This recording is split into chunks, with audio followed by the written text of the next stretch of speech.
item too. Yeah. Okay, we're going to take a 1/4 teaspoon of pepper. I like to eyeball my spices. I just think it makes it more interesting if you're just eyeballing it. Now, guess what? We're going to pretend we're Emerald. Okay. Because this is cayenne pepper. Oh, no kidding. And so we're going to give this a little bam. A little bam. How cute is that? Now, Gail, we all see how skinny you are. Is that because you use no-fat sour cream?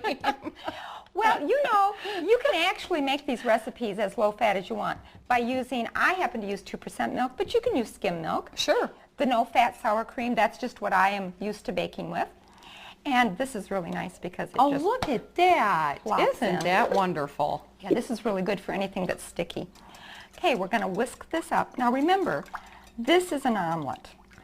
And you don't want to overmix your eggs with an omelet. Okay. So That's- you're not going to just beat it. You're just going to mix it. We're going to whisk it together, but just until it's blended. Okay. If you overbeat your eggs on an omelet, it won't be as light and fluffy. Oh, no kidding. Right. Didn't know that.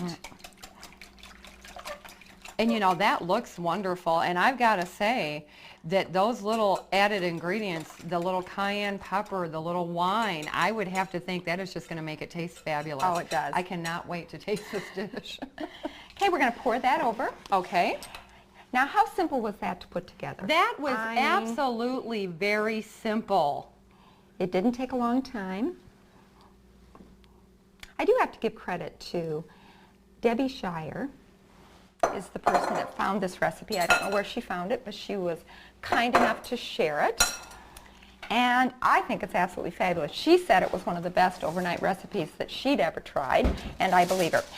We are done. We're done. This now needs to set overnight. So you just cover it with tin foil, You cover it with foil, pop it in the fridge. pop it in the fridge, and wait until the morning, and we're just going to pretend that it sets overnight, and we'll show you the next step in a few minutes. Okay, we're going to take a quick break. When we come back, you get to see how yummy it is all cooked, and we get to taste it. Stay tuned. Welcome back to In the Kitchen, Celebrity Chef Week with Gal Dorr. Gal has just prepared almost completely a wonderful overnight breakfast omelet called a sour cream omelet. Right. And it looks absolutely wonderful, and in a minute we're going to be able to taste it. But Gail, first, why don't you tell us how it is that you got started in this? Because I know you're a teacher by profession, correct? Well, that, and when Peter and I started the company Cobra, I spent many years there. Right. But I started at the schools, yes. Uh-huh. So what interested you in cooking? How did you get started? Well, it's interesting. I was raised in a home here in Girard. My father had his own vegetable garden, which he took great pride in. My mother did a lot of canning, preserving everything that would come out of the garden. Oh. So we had our canned vegetables throughout the year. And my mother was a fabulous cook. She was a basic cook. Mm-hmm. There was always meat, vegetable, potatoes on the table. What was interesting is that my mom could cook for 6 or she could cook for 20. Right. And it didn't matter who showed up. She was always able to provide food for whoever was there. As a matter of fact, I think that's the reason Peter married me, because he loved my mom's cooking. Well, they say the way to a man's heart is through his stomach. Through his stomach, that's right. Then, when I married Peter, it was interesting. His mother took me up a notch. She showed me the art of hors d'oeuvres, setting an elegant table, not being afraid of recipes, being able to entertain. And so from there, from those two, I kind of combined the two and just developed a great, great love for cooking. Plus, family gatherings for me during the holiday seasons is a must. Oh, yeah. And I love to cook my own food. I love to set a nice table. And so those two blended together is just perfect for me. So your basic cooking knowledge during your upbringing with your mother, who provided the, what we call here in Michigan, the meat and potatoes for the family. That's right. And then your mother-in-law, maybe a little more of the gourmet side. That's right. And what a wonderful blend. Absolutely. You can cook a great roast and some really nice ramaki to go before it. That's right. And never afraid to try something new. Right. I mean, what's the worst thing that can happen? Everybody goes, oh, don't make this again. You go, okay, I won't. Oh, I watched the Food Network the other day and made a cornbread, from scratch. Yeah, right. That was just absolutely awful when I got done, and it went right in the garbage. And my son looked at me and said, "Where's that bread you were making to go with the chili?" And I said, "Guess what? It's gone. You're not having it." You have to trial and error. It's gone. That's right. And not everybody's taste is the same. Oh, exactly. So what some people may love, your taste just go, oh, okay, let's not do this again. Well, the cornbread was very cinnamony. It was a recipe that was very cinnamony, and I'm sure for some people they would have liked it, but I like the good old-fashioned cornbread with butter, and I thought that was what I was making. And I don't generally make cornbread from scratch, trust me. I am not as good as you are. But I was sitting there over the weekend watching it on TV and thought, I'm going to try that, darn it. And it just failed all over the place. But you know what? That's life, right? That's right. We can't have our successes without our failures. That's absolutely right. Now, this is set overnight. Okay. Okay.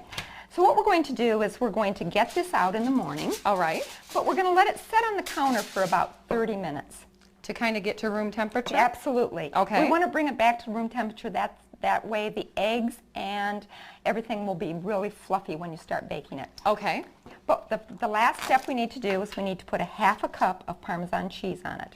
And that is not the kind in the shaker. That No, is Parmesan. It is. I should have actually had some Parmesan that I would have shredded myself. I didn't have any. Actually, I forgot to buy it at Wash. That's fine. So I had this. So we're going to put about a half a cup on there. We're going to bake this in a 325 oven for about 20 minutes. Now, it's going to bake up and it's going to be really light and fluffy, but as you're baking it, you know, anytime that you use a 9 by 13 pan, you have to be careful of the center. Okay. So what I do is I put my timer on for 20 minutes, I check it, and then I look at the center to make sure that it's done. If it jiggles, if it looks a little bit watery, it's not done. Okay. The best thing to do is just to take a thin blade knife, put it right in the middle. If it comes out clean, then it's done. Okay. And I've baked this before where it's taken a little bit more than 20 minutes. Oh, I have to tell you, the nice thing about this recipe is it can be halved. Oh, it can? Yes. So if you're thinking, there is no way I can bake a 9 by 13 pan. My family will never, ever eat that. Half the recipe, put it in a 9 by 9 pan, and you're set to go. Oh, wow. That's a good idea. So for smaller families, Absolutely. have the recipe. Half the recipe. And the nice thing about using the smaller French bread is that when you cut it, you'll actually get serving size pieces with that bread. Right. I noticed that. The way that you tiled it in, it'll be individual servings. It'll just be individual servings, which is wonderful. Everybody doesn't have to be afraid. So we're going to just pop this in the oven. Pop that in the oven? Would you like me to help you there? We're gonna Doesn't that look beautiful, beautiful, beautiful? It just looks so yummy. We're going to set our timer for 20 minutes and we're all set. Okay, and now we get to try a little bit of one that's already done.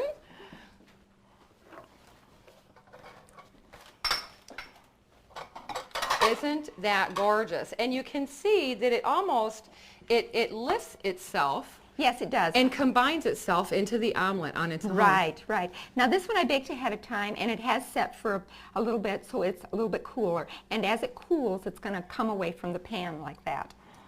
So we're going to grab a spatula here, a little serving spatula. Oh, and I have that same little spatula. Yeah. So we're going to cut this.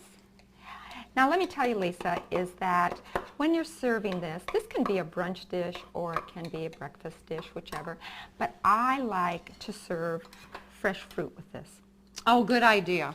So let me I'm going to put this out on the plate. You see how it's kind of firm, it's a little light and fluffy. Oh, it looks wonderful. I like how it kind of browns around the edges of the omelet. Doesn't that just look yummy, yummy, yummy? So when you're thinking about serving this, what you just need to do is get some ramekins. Okay. And just spoon up a little bit of fresh fruit with it.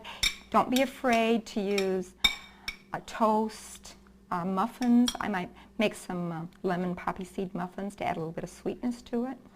Well, Gal, it looks like breakfast fit for a queen, and oh, I can't wait to try this. Oh, that is so good. You have got to try this recipe. Absolutely wonderful. Thank you for tuning into this week's In the Kitchen, Celebrity Chef Week with Gal Dorr. Stay tuned for more on Q1 Video Network. Thank you, Lisa. Thank you.